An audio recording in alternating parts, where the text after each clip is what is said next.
Qual é o momento mais importante da história? Nós precisamos entender que desde 1844 até agora está acontecendo algo extraordinariamente importante na história do planeta Terra.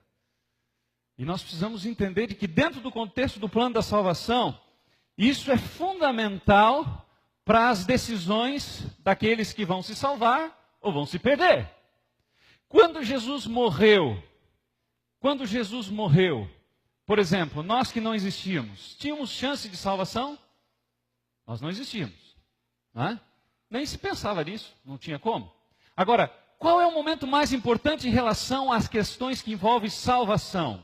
Ellen White diz, o santuário no céu é o centro da obra de Cristo em favor dos homens. Não é a cruz, não é a criação, não é o momento do dilúvio, não é o nascimento de Jesus, não é a ressurreição. Qual é então o momento mais importante da história do planeta Terra? Vamos analisar um pouquinho mais. Vamos falar um pouquinho mais sobre esse juízo investigativo. Analisemos algumas coisas mais. Você sabe que em 22 de outubro de 1844 se cumpriu a profecia de Apocalipse capítulo 10. Apocalipse capítulo 10 fala de um livrinho que foi doce na boca e amargo no estômago. Correto?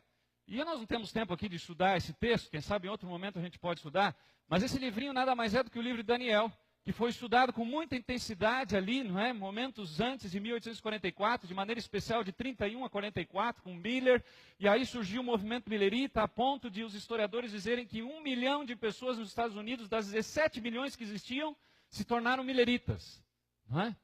E aí, interessante, não é? O que isso aconteceu, e isso fez com que se despertasse um estudo maior do livro de Daniel.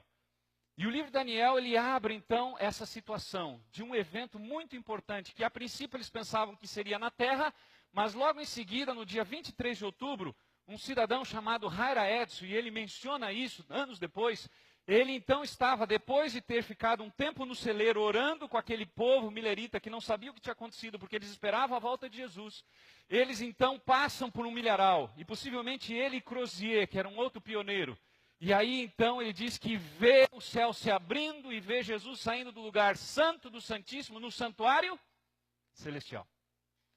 Eles não tiveram, com certeza, luz, porque não leram Hebreus, capítulo 8, por exemplo, verso 1 e 2, que é muito claro, que diz o quê?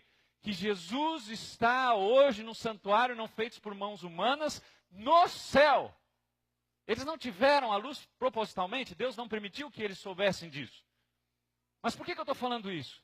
Porque isso tem a ver com o momento mais importante da história do planeta Terra. O que começou em 22 de outubro de 1844? Um juízo que nós chamamos tecnicamente de investigativo ou pré-advento. O que significa esse juízo? Significa que o momento mais importante da história do planeta Terra começou a ser escrito. Como assim, pastor? Não estou entendendo. Eu pensei que era a cruz. Eu pensei que, de repente, fosse a volta de Jesus. Entenda, na cruz não estava nada definido. Na volta de Jesus, tudo estará definido. Qual é o momento de definição? Qual é o momento em que há chance? Qual é o momento que há graça ainda? A partir de 22 de outubro de 1844, até momentos antes da volta de Jesus, que nós, em teologia, chamamos esse momento de o fechamento da porta da graça.